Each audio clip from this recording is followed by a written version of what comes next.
Jinendra, this is Masoom Bardia. Jai Jinendra, this is Ankita Kothari. We are here to vent our views on the topic 12 Shravak Vrat. So let's begin. In Jainism, the word Shravak or Savak from Jain Prakrit is used to refer to the Jain laity or householder. The word Shravak has its roots in the word Shravan, that is the one who listens to the discourses of the saints. A vow is a solemn promise to do something or behave in a certain way. A vow or vrat in Sanskrit is a significant part of the Jain religion.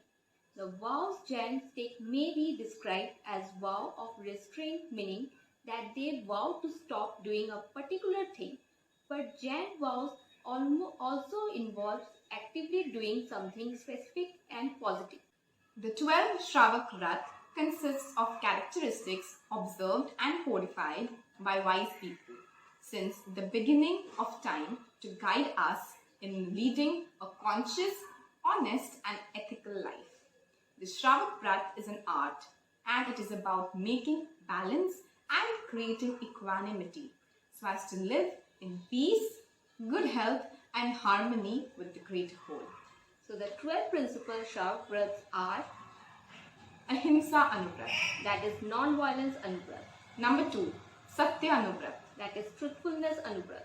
Number 3, Achaurya Anuvrat, that is non-stealing Anuvrat. Number 4, Brahmacharya Anuvrat, that is chastity Anuvrat. Number 5, Aparigraha Anuvrat, that is non-attachment Anuvrat.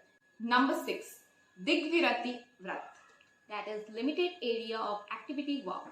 Number 7, Bhog Upbhog Vrat, that is limited use of consumable and non-consumable item vow. Number 8, Anarth Dand Vrat, that is avoidance of purposeless sin vow. Number 9, Samayik Vrat, that is meditating vow of limited duration.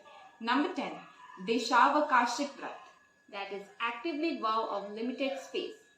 Number 11, Paushad Vrat, that is ascetic vow of limited duration. Number 12, Atithi Samvibhag Vrat, that is limited charity vow. These 12 pledges are basically restraints and observations. These 12 pledges are divided into 3 groups.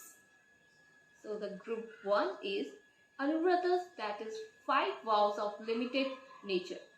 These 5 vows of limited nature are foundational to all Jains through the follower of these 5 virtues are Ahimsa Anuvrat, that is non-violence Anuvrat.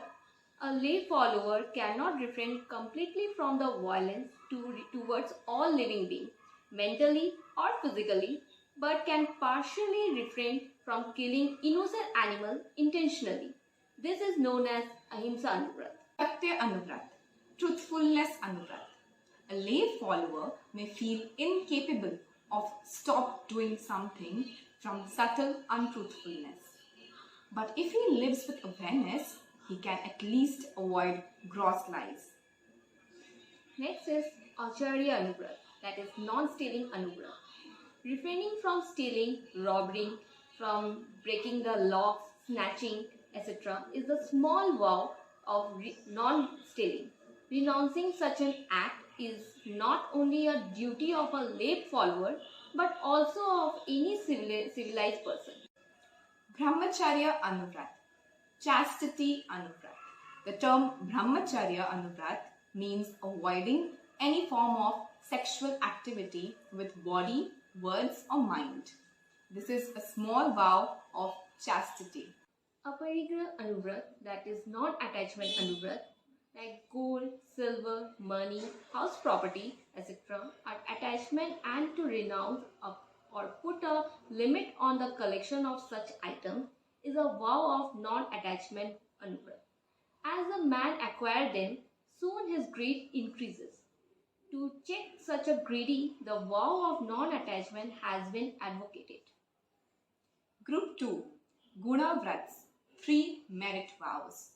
These are the 3 reinforcing vows known as merit vows because they enhance and purify the effect of the 5 main vows and raise their value manifold. Digvirati Vrat, limited area of activity vow. Limited travels in all directions like east, west, north, south, northeast, etc., and to refrain from all sinful activities in any place outside the limited areas. This vow provides a space limit to the commitments of sins restricted by the limited vows of non-violence. Bhoga and Upbhoga Vrat, that is limited use of consumable and non-consumable items vow.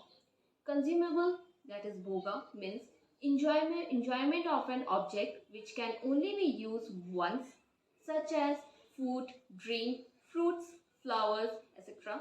Non-consumable, that is Upbhoga, means enjoyment of an object which can be used several times, such as furniture, clothes, ornaments, buildings, etc.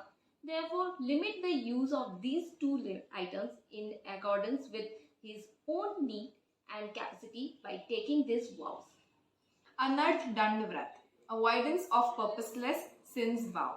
We must not commit unnecessary or purposeless sins or moral offense like thinking, talking, or preaching evil or ill of others, doing inconsiderate or useless acts such as manufacturing or supplying arms for attack, reading or listening improper literature or carelessness in ordinary behavior.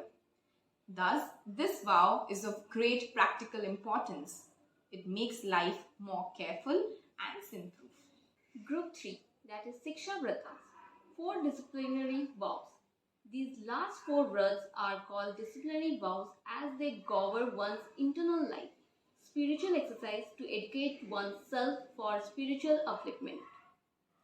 Samayik Vrat, abstinence vow of limited duration. This vow consists in sitting down at one place for at least 48 minutes, concentrating one's mind on religious activities like reading religious books, praying or meditating, and staying engrossed within one's nature. This 48 minutes abstinence from all sinful activities makes a person realize the importance of a lifelong vow to avoid all sinful activities. Deshavakashik Vrat, abstinent for a limited period. Abstaining from violence, etc., for a fixed period is known as the Deshavakashik Vrat. The first 8 vows are taken for a lifetime, but any vow observed for a specific limited period, like 2 or 4 years. This categorized is Deshavakashik Vrat. Paushad Vrat, ascetic's life vow for limited duration. This vow requires to live the life of a monk for a day. During this time, one should retire to a scheduled place, renounce all sinful activities, observe due restraint of body, speech and mind. A person follows 5 great vows or Mahavrats completely during this time.